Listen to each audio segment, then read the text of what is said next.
As predicted, the trailer for Season 3 of Star Wars Rebels was showcased on Saturday the 16th at Star Wars Celebration Europe in London, which I was lucky enough to attend. And I've got to tell you, when Grand Admiral Thrawn was first shown in the trailer, I could honestly not hear what he was saying because everyone around me was just completely losing their shit at what they'd just seen. So today, because it was such an awesome trailer, I thought I was just going to go through the trailer and I'll be attempting to try and theorise and analyse it as I go along where I can, as well as just sharing what I thought when I first viewed it at Star Wars Celebration. To kick things off, I think we should start with the most important part of the trailer. No, not Grand Admiral Thrawn, Kanan's full beard. From talking to people at Star Wars Celebrations and looking through all my Twitter feed and all the people that are Star Wars Rebels fans, it seems that everybody seems to like Kanan's new look and think it's better than the previous 2 seasons. Kanan's gone from that crappy little tuft of facial hair at the bottom of his chin, much like myself, to a proper full-on beard with his mask to cover his eyes now he's blind, and I've got to say, it looks absolutely epic in my opinion. I think he finally looks like a teacher and someone who can provide lots of wisdom and hope, which I imagine we'll see a lot of on Season 3 because Ezra is going to lose himself in the dark side holocron, I imagine, so he's going to need Kanan's wisdom and hope to try and keep him in line. Now, I was hoping that Kanan would use a strip of material to cover his eyes as seen in the Season 2 finale, as I think it looks a bit cooler, but his mask is a decent alternative and I still think he looks pretty badass. After Kanan's voiceover at the start of the trailer, we have Ezra saying that he'll never let his friends get hurt again, hinting that he may feel somewhat responsible for what happened to Kanan on Malachor, and this guilt will probably even drive him further towards the dark side and further over the edge. And I've said it before, Ezra's motives are identical to Anakin's motives in the prequel trilogy, with Ezra wanting to protect his friends and needing the power to do that, and Anakin needing the power to save Padme. Another thing I've also talked about before is how quickly Ezra's abilities are growing. However, the change in his maturity and appearance between the Season 2 and Season 3, combined with his extremely strong affinity to the Force, and the fact that the Sith holocron is making him fight more aggressively, as shown in the Season 3 clips that were shown a day before at Star Wars Celebration, has made me think that his combat capabilities are exactly where they need to be for the show to go forward and to have the kind of interactions that we need to see now. I'm also a massive fan of his new look with short hair and a different outfit, as I think it makes him a lot more mature, and not only that, but a major criticism of Star Wars Rebels is that it's too childish when compared to the Clone Wars, so it's good to see that Star Wars Rebels is moving in the right direction. Wedge Antilles being introduced into Star Wars Rebels is awesome, and is something that I said could potentially happen in my top 5 underrated characters video. Despite the positives of Wedge's inclusion, it provides us with another character who actually can't die in the series, as we know he lives throughout the original trilogy, which could mean for some less exciting action sequences when he is involved in it, because we know he's not going to die. But that's only a really minor issue, and the way they're integrating characters from both the prequel trilogy, the original trilogy, and Star Wars The Clone Wars into Rebels is near on perfect at the moment. However, kudos to Joel Robinson, because he actually called that Wedge would eventually turn up in Star Wars Rebels. It's probably the first thing he's ever got right. Well, that and the fact that he called that Ahsoka is alive, but we don't talk about that.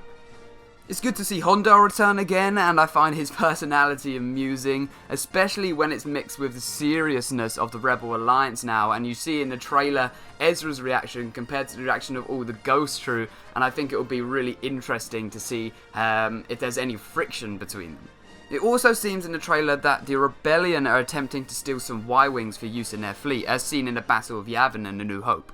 I also think it's awesome that attention is being given to all parts of building the Rebel Alliance. Not just their base of operations, but they're focusing more on the origins of their fleet and the origins of their personnel as well.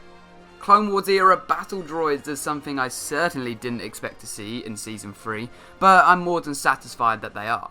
But fighting battle droids is different to fighting stormtroopers. Stormtroopers try and find some cover, battle droids just come straight at you, so I think it will be quite interesting to see how they go about defeating them.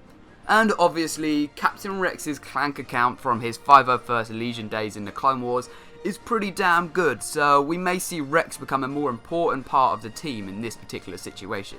We see a short glimpse of a Corellian YT freighter fighting Imperial forces. I saw a few people ask whether this was Millennium Falcon, however I'm like 3,000,000% sure that this definitely isn't the Falcon. And with the introduction of many EU characters being returned into canon such as Grand Admiral Thrawn, some believe that this in the Corellian YT freighter was Dash Rendar. However, when asked if this was the case, Dave Filoni very swiftly shut down this theory, however amazing it would be to see him canonised. I'm a massive fan of the continued inclusion of Mandalorians in Rebels, as I feel they offer a lot more threat to the rebellion as your average crappy stormtroopers, so that's always good to see. Sabine's wacky new hair should come as a surprise to, well, no one, because it happened every season so far. But maybe now Ezra has grown up a bit, we could finally see a romance between the two of them. The Dark Troopers are pretty cool though, not 100% sure why they make pig noises, but I'll let that one slide. And the main talking point of the trailer, and the thing that has EU fans everywhere going absolutely berserk, and I'm not even joking, you should have seen him at Star Wars Celebration, is the recanonisation of Grand Admiral Thrawn. Like many others, I love how they've brought Thrawn into the show, as he should provide the rebellion with a legitimate level of difficulty, while still being a beatable opponent unlike Vader. However, I don't really understand why Thrawn is being brought in after Vader, as Vader is the one that's considered as the big guns, but this may have something to do with Vader's battle with Ahsoka or something like that. Regardless, I'm sure there's a proper explanation which we'll eventually find out in Season 3. And we see that Kanan is still an absolute badass despite losing his sight by using the Force to deflect a rocket into an AT-ST. This is awesome to see, as Kanan's Force power is going to be essential to him now he's blind and can't rely on his eyesight. However, he has nowhere near as much raw potential Force power than Ezra does, so it will make their inevitable battle an interesting one. That's right, I'm calling it now. Kanan is going to have a battle with Ezra at some point. Maybe not in Season 3, maybe in the seasons to come, but by the end of the series there will be a Kanan and Ezra battle. You heard it here first. We also see a character called Bendu, who is Force sensitive, but neither to light or dark exclusively. Instead he sits in the middle, neutrality. It's possible that Bendu might have something to do with this green mist that's consuming Kanan and seems to be providing him with eyesight. Whether this is temporary or permanent is unknown, but the final shot of the trailer features Kanan without his mask as Maul and Ezra try to combine holocrons. So my guess is that Kanan will get his eyesight back for good. We also see Sabine receive an ancient Darksaber as seen in Maul's possession in the Clone Wars. However, he doesn't seem to have it in the Season 2 finale, therefore it's possible that Sabine does not take it directly from Maul, instead she finds it elsewhere. On the other hand, if it is Maul's and Sabine takes it, he's going to be pretty pissed off, and maybe Maul may go after the Darksaber in Sabine's possession, resulting in an Ezra and versus Maul fight, as we see in the trailer. But that's a far-fetched theory, but you never know. So that's about all the things I could pick up from the Season 3 trailer for Star Wars Rebels. If there's anything I've missed, be sure to let me know in the comment section below, because I'd love to find out if there's anything I missed. That was just me looking through the trailer after a few glances and trying to pick out what I could. Also, let me know what you thought of the trailer and if you're happy that Grand Admiral Thrawn is back in the canon. If you have enjoyed this video and you want to see videos more like this, then be sure to hit that like button so I know to make them, and hit that subscribe button if you're not subscribed already. But that's all for now, so I hope you all have a very, very nice day, and may the Force be with you. Always.